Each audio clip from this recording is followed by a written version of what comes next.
Hello, I am Lindsay Altum, and I am here to present my persuasive essay for my communications class for Jackson State. Um, so, this is about women's rights. The sad truth is, we are taught from an early age as girls to obey, submit. We are the weaker sex, and that we need to be hyper aware of how we appear to others, especially boys. This is a mindset that has been taught since biblical times, but I think that mindset needs to change.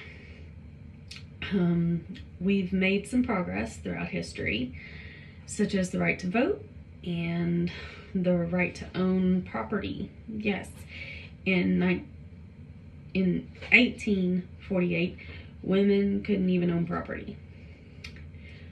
The women's rights movement started on July 13th, 1848, when Elizabeth Stanton and 4 of her friends decided to make some changes.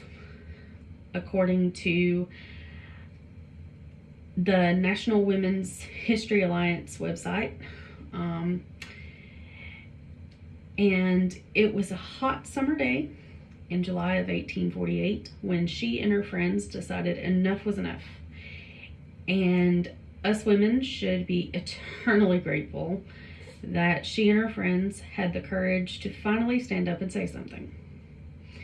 She had 12 grievances on the day of the Women's Rights Convention, and all 12 passed unanimously except for women's right to vote. This was an inconceivable notion at the time that would not take effect until April 18th, 1920, when the 19th Amendment granted women the right to vote. This comes from the National Archives website.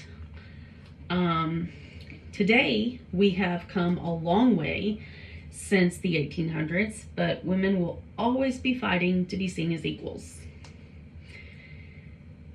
I would like to discuss some of the laws from history, laws from today's world, and things that should be put in place to protect women's rights in the future.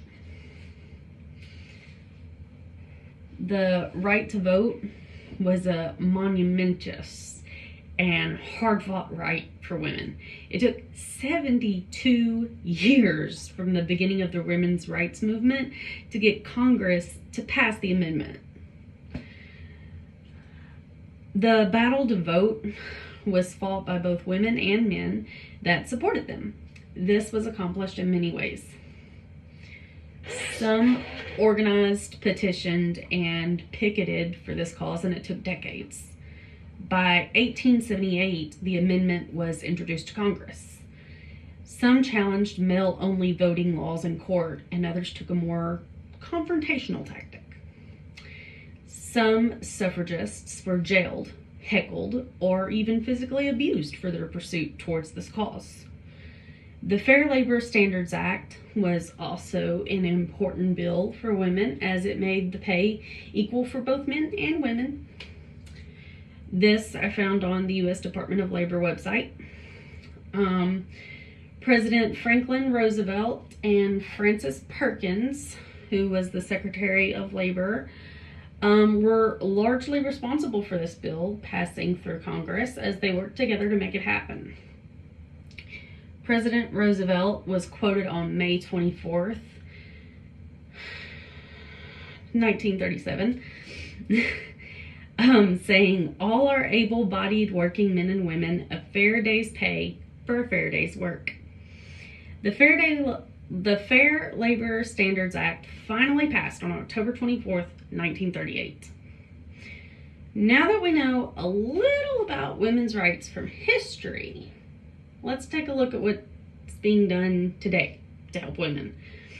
Today, the focus is mostly on LGBTQ plus rights. Women feeling they have choices when it comes to their bodies, and domestic violence is still an important issue. Excuse me. An important law in Tennessee is the primary aggressor law. This law means that law enforcement must find the offender in domestic violence calls that are more dominated in aggression, meaning that they may not have initiated the fight, but they are the most significant aggressor. This law has a statute of 36-6-619, or excuse me, 36-3-619. And it was established on July 1st, 1995. I think this law is important because it ensures an arrest, and in most domestic violence cases, the victim is going to feel guilty and not want to press charges. But this way, it is the state pressing charges, and that way it goes on the offender's record at least. In 1964, the Civil Rights Act was passed by the Supreme Court, which stated the employees cannot discriminate based on sex, race, or gender. I found this on Wikipedia.